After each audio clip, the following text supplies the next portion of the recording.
तंत्र, ये शब्द सुनते ही दिमाग में क्या आता है? शायद रहस्य, काला जादू, कुछ डरावनी सी चीजें हैं ना? लेकिन क्या ये सिर्फ इतना ही है, या फिर ये हमारी चेतना की गहराइयों को समझने की एक बहुत पुरानी कुंजी है? आज हम इसी रहस्य से पर्दा उठाएंगे। तो असली सवाल यही है कि तंत्र आखिर है क्या? क्या ये कोई भूला हुआ प्राचीन ज्ञान है जिसे हमें फिर से जानने की जरूरत है, या फिर ये कोई ऐसा खतरनाक खेल है जिससे दूर रहना ही समझदारी है? चलिए इस सवाल की तह तक चलते हैं। तो चलिए इस सफर में हम आगे बढ़ते हैं। हम सबसे पहले तो ये देखेंगे कि इसको लेकर इतना विवाद क्यों है, फिर जानेंगे कि इसका असली मतलब क्या है। इसके बाद बात करेंगे इसके सबसे कंट्रोवर्शियल हिस्से यानी वाम मार्ग की, फिर इसके फायदे और नुकसान पर नजर डालेंगे, और आखिर में समझेंगे कि इसका असली मकसद, इसका अल्टीमेट गोल क्या है। ऑलराइट, तो शुरू करते हैं। सबसे पहले ये समझना बहुत जरूरी है कि तंत्र को लेकर इतना डर, इतना विवाद आखिर है क्यों? जरा फिल्मों और कहानियों के बारे में सोचिए। तंत्र को हमेशा कैसे दिखाया जाता है? अंधेरी शक्तियां, कुछ गुप्त रिचुअल्स, कुछ डरावना सा माहौल। आज हम इसी छवि के पीछे का सच देखेंगे। क्या ये सब सिर्फ सेंसेशन बनाने के लिए है, या इसमें कोई सच्चाई भी है? तो इन सब पॉपुलर धारणाओं से जरा आगे बढ़ते हैं और समझते हैं तंत्र के असली रूप को। ये विज्ञान आखिर कहता क्या है? देखिए, तंत्र शब्द का मतलब ही बहुत कुछ बता देता है। ये संस्कृत के दो शब्दों से बना है, तनोति यानी विस्तार और त्रयति यानी मुक्ति। तो इसका सीधा सा मतलब हुआ चेतना का विस्तार करके अपनी ही अंदरूनी शक्ति को, अपनी पोटेंशियल एनर्जी को आज़ाद करना। मतलब ये कोई जादू टोना नहीं, बल्कि खुद को जानने का, सेल्फ एक्सप्लोरेशन का एक बहुत पावरफुल तरीका है। इसे ऐसे समझिए जैसे जीवन एक पेड़ है। तंत्र सिर्फ ऊपर की शाखाओं यानी मोक्ष या मुक्ति तक पहुंचने की बात नहीं करता, बल्कि ये गहरी जड़ों यानी सांसारिक जीवन का आनंद लेने की भी बात करता है। ये शिव और शक्ति के बीच के डायलॉग से निकला एक पूरा साइंस है। और कमाल की बात यह है कि इसके सिद्धांत वेदों जैसे ही हैं, बस रास्ता, मेथड थोड़ा अलग है।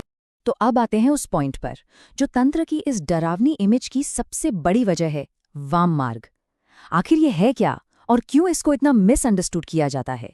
तंत्र में मोटे तौर पर दो रास्ते हैं। एक है दक्षिणाचार, जो ट्रेडिशनल वैदिक नियमों पर चलता है, और दूसरा है वामाचार, अहम लेफ्ट हैंड पाथ, जो सबसे ज्यादा कंट्रोवर्शियल है। ये रास्ता उन्हीं चीजों का इस्तेमाल करता है जो इंसान को बांधती हैं, और उन्हीं को मुक्ति का जरिया बना देता है। सोचिए, जैसे नदी के बहाव के खिलाफ तैरकर उसके सोर्स तक पहुंचना। ये बहुत मुश्किल है, और इसीलिए ये रास्ता सिर्फ एडवांस्ड साधकों, जिन्हें वीर कहा जाता है, उनके लिए है। अब वाम मार्ग में पंच मकार का इस्तेमाल होता है, यानी 5 म से शुरू होने वाली चीजें: मांस, मत्स्य यानी मछली, मध्य यानी शराब, मुद्रा और मैथुन। अब सुनने में ये शॉकिंग लगता है ना? क्योंकि आमतौर पर इन्हें आध्यात्मिक रास्ते की रुकावट माना जाता है। लेकिन यहाँ एक क्वालिफाइड गुरु के गाइडेंस में इन्हें सिंबॉलिक टूल्स की तरह इस्तेमाल किया जाता है, चेतना को ऊपर उठाने और अपनी सीमाओं को तोड़ने के लिए। और देखिए, तंत्र के ग्रंथ खुद इस बारे में चेतावनी देते हैं। साफ साफ लिखा है कि पशु स्वभाव वाले लोगों के लिए, मतलब जो स्पिरिचुअली प्रिपेयर्ड नहीं है, उनके लिए ये साधना सख्त मना है। अगर ऐसा कोई इसे करता है तो उसका पतन निश्चित है। मतलब ये एक दोधारी तलवार है जिसे सिर्फ एक माहिर योद्धा ही चला सकता है।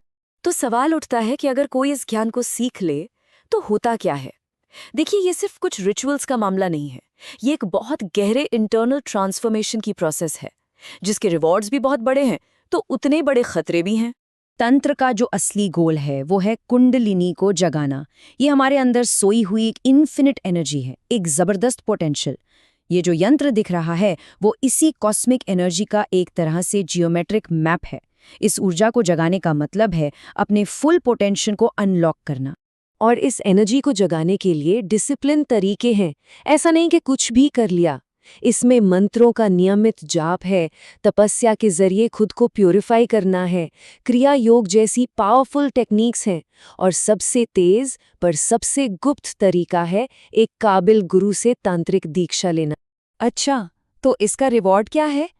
सोच कर देखिए, एक ऐसा एक्सपीरियंस जो समय और स्थान की सीमाओं से परे हो। ये महसूस करना कि हम सिर्फ ये शरीर या ये मन नहीं हैं, बल्कि उस सुप्रीम डिविनिटी का हिस्सा हैं जो पूरे ब्रह्मांड को चला रही है। यही तंत्र का अल्टीमेट प्राइज है। लेकिन जैसा मैंने कहा, ये रास्ता खतरों से खाली नहीं है। जब इतनी पावरफुल एनर्जी जागती है तो वो तामसिक शक्तियों को, मतलब नेगेटिव एंड डिस्ट्रक्टिव फोर्सेस को भी अट्रैक्ट कर सकती है। साधक को साइकिक पावर्स, जिन्हें सिद्धियां कहते हैं, वो मिल सकती हैं, लेकिन अगर ईगो में आके उनका गलत इस्तेमाल हो गया तो वो विनाशकारी हो सकता है। एक अनप्रिपेयर्ड माइंड डर सकता है, कंफ्यूज हो सकता है, यहाँ तक कि साइकोलॉजिकली अनस्टेबल भी हो सकता है। इसीलिए एक गाइड, एक गुरु का होना इतना ज़रूरी माना जाता है। चलिए अब अपने आखिरी पड़ाव पर चलते हैं। तंत्र का अंतिम लक्ष्य सिर्फ शक्तियां हासिल करना नहीं है, बल्कि कॉन्शियसनेस के एक बिल्कुल अलग लेवल पर पहुंचना है। तंत्र हमें कंपैशन यानी करुणा को भी एक नए नजरिए से देखना सिखाता है। देखिए, एक होती है मानवीय करुणा, जो अक्सर किसी उम्मीद या एक्सपेक्टेशन से बंधी होती है। हम मदद करते हैं शायद बदले में कुछ पाने के लिए। लेकिन आध्यात्मिक करुणा, जो जागे हुए अनाहत चक्र, हार्ट सेंटर से निकलती है, वो अनकंडीशनल होती है। उसमें कोई बार्गेनिंग नहीं होती।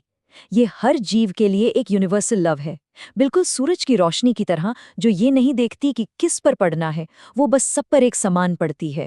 तो अगली बार जब तंत्र शब्द सुनने में आए तो उन सेंसेशनल कहानियों से जरा आगे सोचने की कोशिश कीजिएगा।